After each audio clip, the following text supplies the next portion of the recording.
मेथीची भाजी विकून मी कमवले 3,000 रुपये. कसे? तर चला बघूया.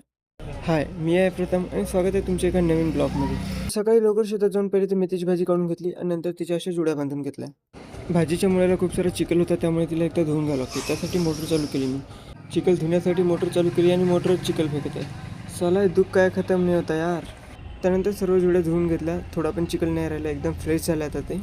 त्यानंतर भाजीचे गठोडे बाबांनी मी गाडी बसवून नेऊन ठेवले. आता इथे खूप जण म्हणतील की तू गठोडे कधी उचलले. मी गठोडे जे उचलले ते मोबाईल कसं पकडणार आहे. माझे कपडे तर पूर्ण चिखलानं भरले. मेथीच्या बाजूला खूप चिखल होता, पाणी दिलं ना. आपले होते 3 गठोडे, तर एक 31.700 भरलं, एक 30चं आणि एक 29 समथिंग काहीतरी भरलं. त्यामध्ये कट्टी पण लागते. नंतर आपल्या दुसऱ्या शेतामध्ये गेलो, ते तर भेंडे होते.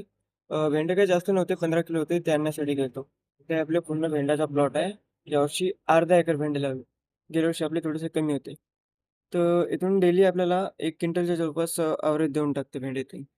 चांगली गोष्ट म्हणजे भेंडाला आता भाव 35 रुपये किलो सुरू आहे. तर डेली भेंडे निघतात 1 क्विंटल, एक दिवस आड करून. तर कमेंटमध्ये नक्की सांगा की मी एका दिवशी किती रुपयाचे भेंडे विकतो. मेरा गार्डन, मेरी मिट्टी, मेरा फूल, कितना सुकून है या. त्यानंतर रविभाऊच्या गाडीमध्ये सर्व मावळं टाकून घरी येऊन मस्त नाश्ता केला. नंतर निघलो शॉपसाठी.